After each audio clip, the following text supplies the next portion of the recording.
how soon after, let's say you take your last breath, how soon afterwards do you realize that you have gone into the non-physical? It's immediate. Immediate. But, well, you know something has changed because every concern has lifted and you now have broader view. And you know. In other words, you return to that broader perspective and you know you have. And for many, in that moment, the physical perspective becomes so muted and the broader perspective becomes so vivid that you don't even ask that question because where you are is so dominant that where you've been doesn't matter. Mm-hmm. Sort of like Elsie coming through the cat door. Bam, she's in there. And she's not thinking about where she just came from. She's thinking about where she is. Okay. And the cat door springs both ways. Yeah. Okay, on the heels of that very answer... Profound answer, yes. Yes. If indeed, because I feel like there are a lot of people who are able to communicate, I guess is the only word I can come up with people who have transitioned or have croaked. There are a lot of people who can tap into vibrations, whether they're tapping into the vibration of where their dearly departed has departed to, or whether they're tapping into the thought form from which their dearly departed has departed, is a questionable thing. Ooh. Because you have to understand, think about what happens. Think about what you know about creation. You've been listening to us for a while. You get it that thoughts are creative in nature. So imagine a person who has been in a physical body for a number of years, who has been perceiving the world through that framework, and that the world has been perceiving them. And think about the reality that has amassed around that person. And just because they have now reemerged into non-physical doesn't mean that the energy still isn't swirling around that which they have become. Long after you take your physical departure, the vibrational residue of that which you are swirls on. Haven't you ever walked into a room and felt the energy of the party that was there before? What do you think a haunted house is? In other words, it's not a spirit from non-physical lingering. It's the energy swirling around the experience that was last there or was predominantly there. That's why a psychic can tap in to a block of thought. Esther understood it most clearly when Nicole Simpson was murdered, and Esther was flying with Jerry frequently. They were on airplanes, and Esther remembers an early morning flight, so she reclined her seat intending to sleep and began hearing words that later she determined were coming from Nicole Simpson. And it was upsetting to Esther because they weren't happy words. And she said to us, Abraham, you said when somebody dies, they reemerge into pure positive energy. This isn't pure. She's dead, and this isn't pure positive energy that I'm getting. And we said, you're tapping in to the thought forms that have surrounded this. And we said, and by now it was weeks after the murder, and Esther had been reading all of the magazines on the airplane. She'd sort of hooked herself into it by her interest in the subject.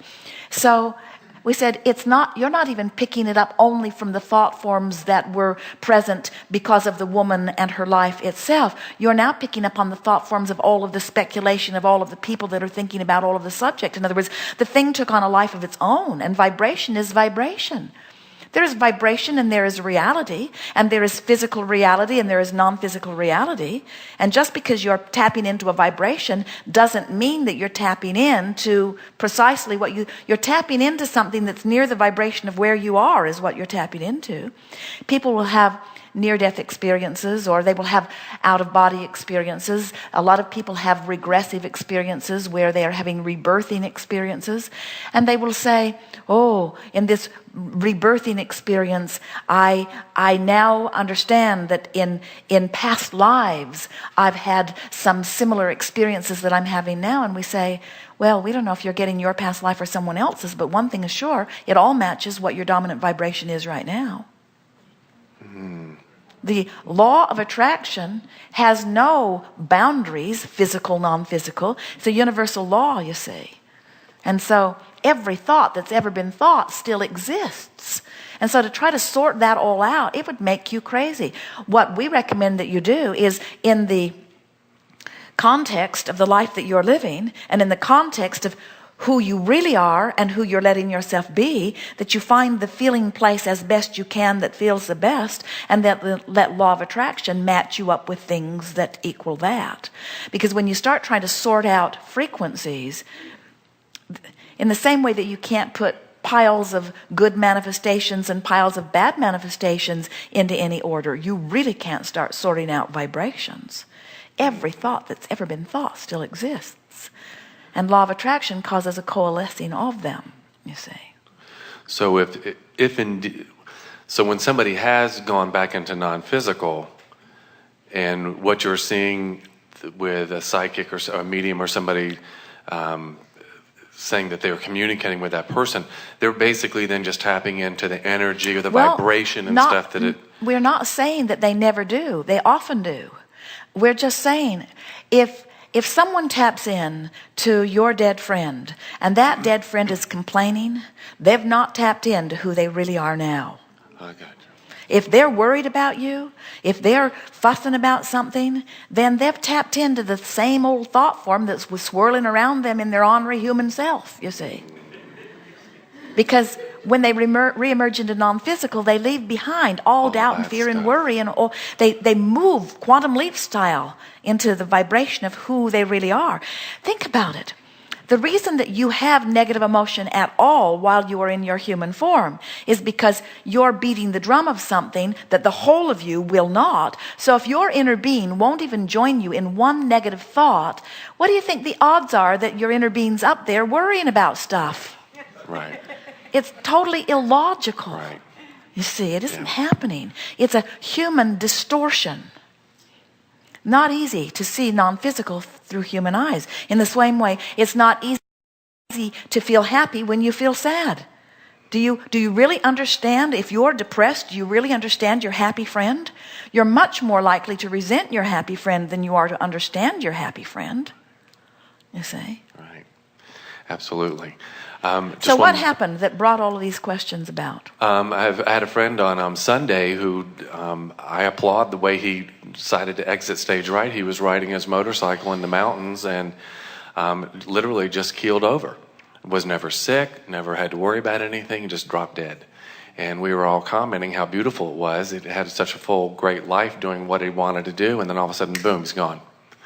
And nobody was really sad at the funeral. We were all laughing and carrying on and just remembering the good times. And every time I'm in an experience like that, as far as somebody who's croaked, it always brings up additional questions. And we started talking about whether or not, how long would it be to take for somebody to realize they had actually croaked, and whether or not, when we come forth, do we really have spirit guides? Do we really have people, that energies, or whatever you want to call them, non-physical energies that are kind of hanging out with us?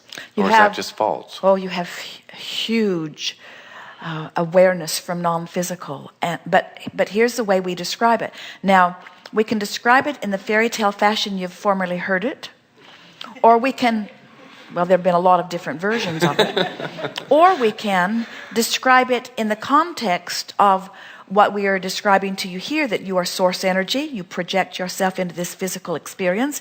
You become more because of this physical experience. Your rockets of desire shoot forward. The source within you rides those rockets and literally becomes them and holds that expanded, evolved perspective.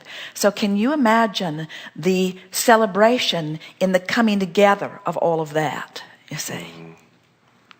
Now, that broader perspective is joined by the full perspective. In other words, now there's no more tugging against that which you have become. It is really a wonderful experience. If you knew how good the death experience was, you would not worry about it, and you would not give it to those you despise. Keep those buggers alive and make them watch television.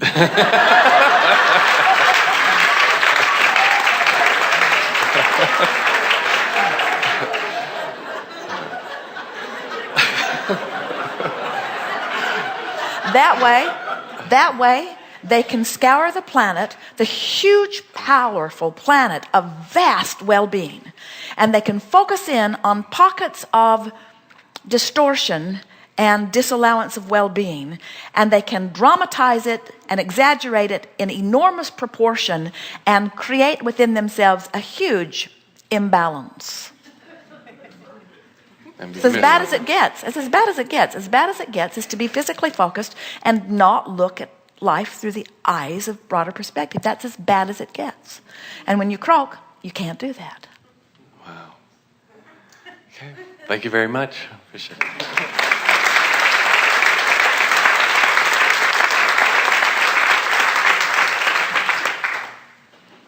Yes?